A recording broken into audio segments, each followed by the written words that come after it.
یہ جو اشعار ہے یہ میرے دل کے بہت قریب ہے،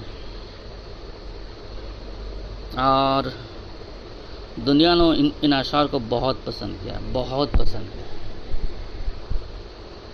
اس لیے میں چاہتا ہوں کہ آپ حضرات کو میں ان اشعار کو اپنے طور پر سمجھانے کی کوشش کروں۔ چلیے شروع کرتے ہیں۔ نیچر اسپیکس، فطرت بولتی ہے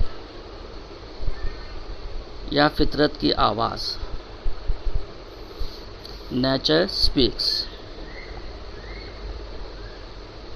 اس میں اس نظم کے 4 حصے ہیں۔ ہر حصہ،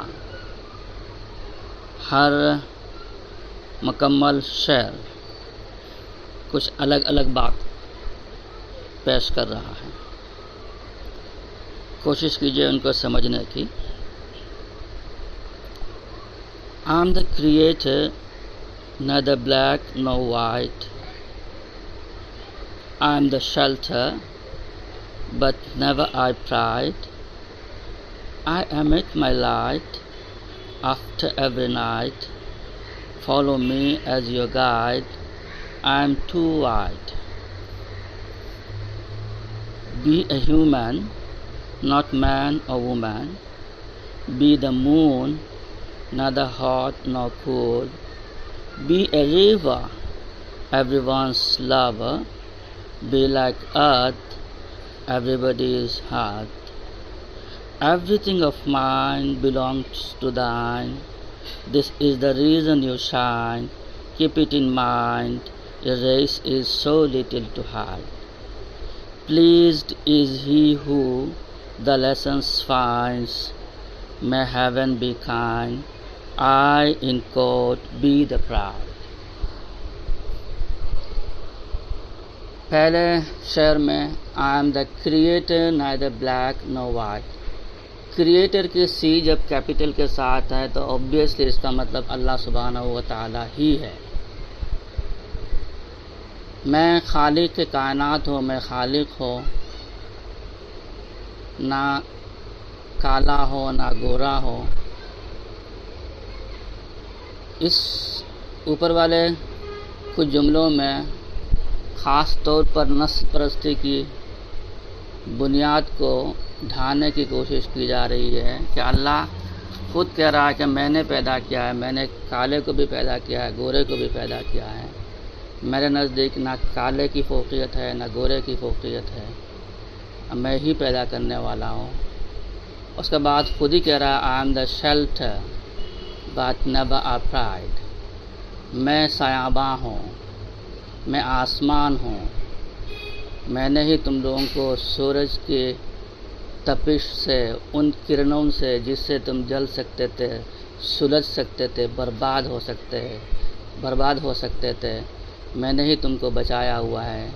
میں نے ہی تمہارے اوپر سایاباں کی طرف سے آسمان کو رکھا ہوا ہے۔ میں شیلٹر ہوں، میں تمہارا سایاباں ہوں، محافظ ہو، میں تمہارا گھر ہوں۔ بٹ نیور آئی پرائڈ، میں اتنے کچھ کرنے کے باوجود بھی تم لوگوں کے اوپر میں اپنے جو ہے نا بڑائی کو بہت زیادہ دکھاتا نہیں ہوں، تم لوگوں کے سامنے بوسٹنگ بہت زیادہ نہیں کرتا ہوں۔ میں خالق ہوں اور I emit my light، میں چراغاں کرتا ہوں after every night، ہر رات کے بعد۔ رات کے بعد چراغاں کرنے کا مطلب کیا ہے؟ یعنی میں روشنی نکالتا ہوں، میں سورج نکالتا ہوں، میں ہر رات کے بعد دن کو لاتا ہوں۔ میں نے ہی پیدا کیا ہے یہ رات اور دن کا یہ نظام۔ Follow me as your guide, I am too wide. اتباع کرو تمہارے رہنما کی حیثیت سے، تمہارے ایک مشعل راہ کی حیثیت سے، یعنی میری ان فطرت کہہ رہا ہے کہ مجھے فالو کرو، فطرت کو فالو کرو۔ یہ آسمان، یہ زمین، یہ چاند، یہ ستارے، یہ سمندر، یہ ندیاں، یہ پہاڑ، یہ درخت، تم بذات خود، تمہاری یہ آنکھیں، یہ کان، ناک، ہاتھ، پیر، یہ سب کچھ میں نے ہی پیدا کیا ہے۔ میں فطرت ہو، تم میری اتباع کرو، اپنے ایک گائیڈ کے طور پر، ایک رہنما کے طور پر آئی ایم ٹو وائڈ، میں بہت وسیع ہوں، ہر جگہ پھیلا ہوا ہوں، جہاں بھی نظر ڈالو گے تم مجھے دیکھو گے، اس لیے مجھے دیکھ کر کے تم میری اتباع کرو۔ یعنی اللہ تعالیٰ یہ کہہ رہا ہے کہ یہ پوری دنیا میں خالق کائنات ہو، میں نے پھیلا کے رکھا ہوا ہے تمہارے لیے، آسمان، چاند، سورج، کالا، گورا اور سب کچھ، تو تم کو میری تلاش کے لیے یہ سب چیزیں کافی ہے، بس ان کو دیکھو اور میری تلاش کرو اور میری اتباع کرو، میرے دین کو مانو، میں نے جو کہا ہے اس کے اوپر عمل کرو۔ یہ ایک پیغام ہے اللہ کی طرف سے، اللہ نے کہا ہے، اپنے بڑائی کو بیان کیا ہے، اپنے خالق کائنات ہونے کو جو ہے نا اس نے واضح کیا ہے، اور یہ بتایا ہے کہ دنیا کی طرف آنکھ کھول کر کے دیکھو اور سمجھنے کی کوشش کرو اور میری اتباع کرو، مجھے ہی مانو۔ اس کے بعد دوسرے پیراگراف میں انسان کو اس کی حیثیت بتلائی جا رہی ہے، انسان کو اس کے اپنے آئیڈینٹی کی طرف جانا رہنمائی کی جا رہی ہے۔ Be a human not man اور وومین، انسان بنو، انسان بنو، مرد یا عورت نہیں۔ یعنی اس میں نسل پرستی، جنس پرستی جس کو بولتے ہیں کہ فیمنزم کی بری تحریک چلتی ہے۔ مین ہوڈ، یعنی مرد جو ہے نا بولتا ہے کہ میں مرد ہوں، مجھے یہ نہیں کرنا ہے، وہ نہیں کرنا ہے، مجھے ایسا رہنا ہے، ویسا نہیں رہنا ہے۔ یہ جو لوگوں کی سوچ ہے، اس سوچ سے ان کو نکالنے کی کوشش ہے کہ انسان بنو، پہلے انسان بن جاؤ، اس کے بعد جو ہے نا مرد یا عورت کی حیثیت آتی ہے۔ پہلے انسان ایز اے انسان جو ہے نا بہتر انسان بننے کی کوشش کرو۔ اس کے بعد کہا جا رہا ہے انسان کو سبق دیا جا رہا ہے، be the moon neither hot nor cold, چاند جیسا بن جاؤ جو بہت گرم بھی نہیں ہے اور بہت سرد بھی نہیں ہے، چاند کے جیسے بن جاؤ۔ چاند کا ہر انسان ہر موسم میں پسند کرتا ہے، وہ ایور گرین ہے، اس کے اندر نہ تو اتنے تپش ہے کہ آپ جلس جاؤ اور نہ اتنے سردی ہے کہ آپ کو جو ہے نا آپ پریشان ہو جاؤ۔ تو چاند بننے کی کوشش کیجیے جو بہت گرم بھی نہیں ہے، بہت نرم بھی نہیں، بہت غصیلا بھی، مطلب غصہ والا بھی نہیں، بہت زیادہ کیا بولتے ہیں سلح کل والا بھی نہیں۔ انسان بنیے، انسان کے جو خصائل ہیں ان خصائل کو پیدا کرنے کی کوشش کیجیے، چاند بنیے۔ Be a river everyone's lover, ایک ندی بن جائیے، ایک ندی بن جائیے جو ہر شخص کو محبت کرنے والا ہے۔ ندی جو ہے نا ہر چیز کو اپنے سینے میں دبا لیتی ہے، کچرا پھینکتے ہو، ہکتے ہو، مودتے ہو، اس سے کھیتی باڑی چلاتے ہو، اس کے پانی کو استعمال کرتے ہو۔ ندی اگر نہیں ہوگا کسی علاقے میں تو اس علاقے کا سطح پانی کا لیول جو ہے نا بہت نیچے چلا جائے گا، وہاں اس علاقے میں خشکی آ جائے گی۔ ہر علاقے میں گرینری ہونے کے لیے، کھیتی باڑی چلنے کے لیے ندی کی ضرورت ہے۔ ندی کبھی کسی سے شکایت نہیں کرتی ہے کہ تم جو ہے نا مجھے ایسے کیوں کاٹ رہے ہو، ایسے کیوں بند کر رہے ہو، اس طرح سے میرے اندر کچرے کیوں پھینک رہے ہو، کیوں نہیں پھینک رہے ہو، وہ کبھی کسی سے کو پوچھتی نہیں ہے، وہ ہمیشہ جو ہے نا اپنے اندر سب چیزیں سما رہی ہے۔ تو اس طرح سے بدبار برداشت کرنے والا لائق بن جاؤ، سب کو محبت کرنے والا بن جاؤ، پھر دیکھو کوئی پریشانی نہیں ہوگی۔ اس کے بعد کہہ رہے be like earth everybody is heart. Heart کے معنی جو ہے نا میں نے سنا بہت سارے لوگوں نے اس کے ترجمہ غلط کیا ہے۔ ہارٹ کے معنی چھولا ہے، جس میں ہم لوگ جلا کر کے پکاتے ہیں، جس میں پکاتے ہیں یہاں وہی مراد ہے۔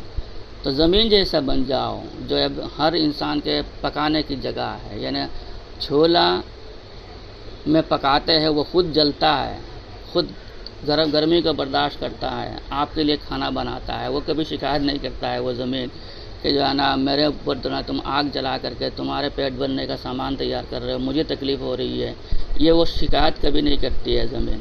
تو زمین بن جاؤ، زمین بن کر اس کا مطلب یہ ہے کہ دوسروں کو فائدہ پہنچانے کی کوشش کرو، اور اس فائدہ میں شور شرابہ فائدہ کو پہنچا کر کے شور شرابہ مت کرو، بہت زیادہ فوٹوگرافی مت بناؤ، بہت زیادہ ایڈورٹائزمنٹ مت کرو۔ اگر کسی کا فائدہ پہنچا رہے ہو تو زمین جیسے فائدہ پہنچاتا ہے ایسے کرو، پوری دنیا اس کے اوپر چلتی ہے، پوری دنیا اس کو جو ہے نا کاٹ باٹ کرتی ہے، پوری دنیا اس سے استفادہ کرتی ہے، لیکن وہ کبھی شکایت نہیں کرتی ہے، کوئی ڈیمانڈ نہیں کرتی ہے زمین کسی سے کہ مجھے یہ دیجیے وہ دیجیے، میرے ساتھ ایسا ہو ویسا ہو، کوئی کمپلین کچھ بھی نہیں ہے۔ تو be like earth everybody is hard, زمین بن جاؤ جو ہر انسان کے لیے اپنا چولہا ہے، یا کیا بولتے ہو اس کو، یعنی پکانے کی جگہ کچن ہے۔ یہ دوسرا پیراگراف ہے، انسان کو اپنی حیثیت بتائی گئی ہے۔ اس کے بعد اللہ پھر آتا ہے اور پھر بتاتا ہے، یعنی فطرت بول رہا ہے انسان کو، اپنے احسان جتلا رہا ہے۔ Everything of mine belongs to thine، یہ جو ہر چیز آپ دیکھتے ہو جس سے آپ مستفید ہو رہے ہو، استفادہ کر رہے ہو، فائدہ اٹھا رہے ہو، کھا رہے ہو، پی رہے ہو، سو رہے ہو، جاگ رہے ہو، یہ تمام چیزیں آپ کے لیے ہے، آپ کے لیے ہی میں نے تیار کیا ہے۔ اللہ تعالیٰ کہہ رہے ہیں انسان کو کہ everything of mine belongs to thine، میری ہر چیز تمہارے لیے ہے۔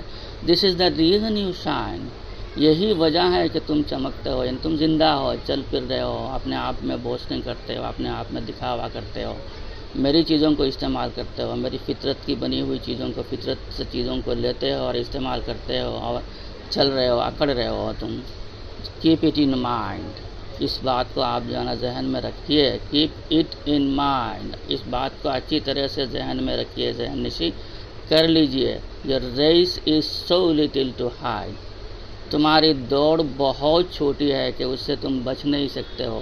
یہ ریس کے بھی ترجمہ جو ہے نا اکثر لوگوں نے غلط کیا، ریس کے معنی یہاں دوڑ، مقابلہ بھی نہیں ہے، یہ زندگی سے یہاں مطلب ہے زندگی، تمہاری زندگی بہت چھوٹی ہے، 60 سال 70 سال ہی کی تو زندگی ہے، تم یہاں ہمیشہ رہنے والے تھوڑا ہی ہو، تم کو ایک نہ ایک دن تو مرنا ہے، زیادہ سے زیادہ 100 سال جی لو گے، اس سے کیا، اس سے زیادہ جی نہیں پاؤ گے، 50 سے لے کر کے 100 125 سال تک ہی جی پاؤ گے، اس کے بعد تو تم کو مرنا ہی ہے۔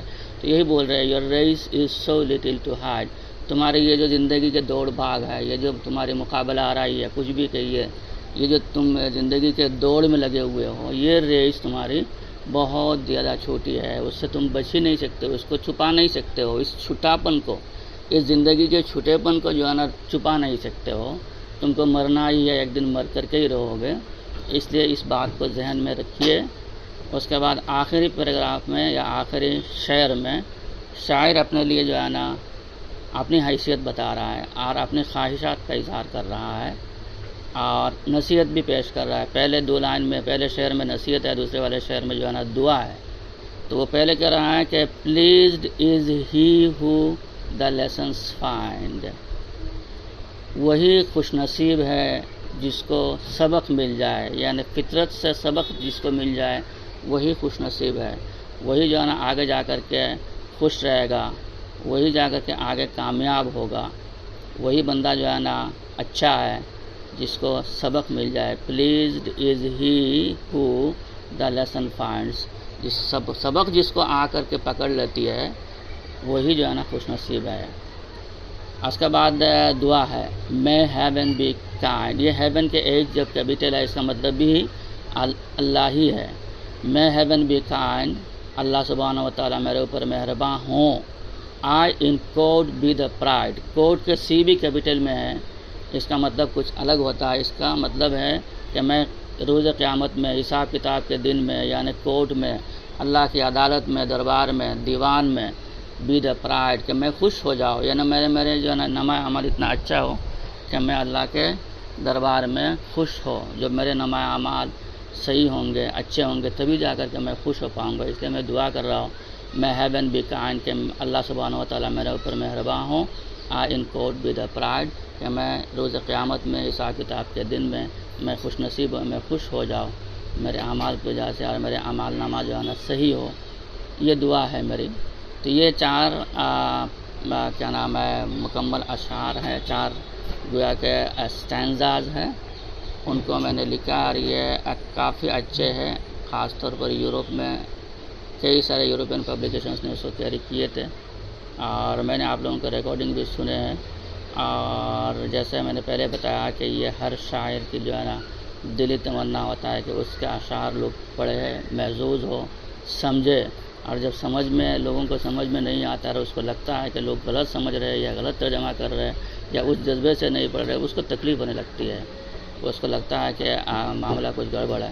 اس لیے مجھے لگا کہ میں خود ہی سمجھا دوں۔ مجھے امید ہے کہ آپ لوگوں کو کچھ تو اس میں سے سمجھ میں آیا ہوگا.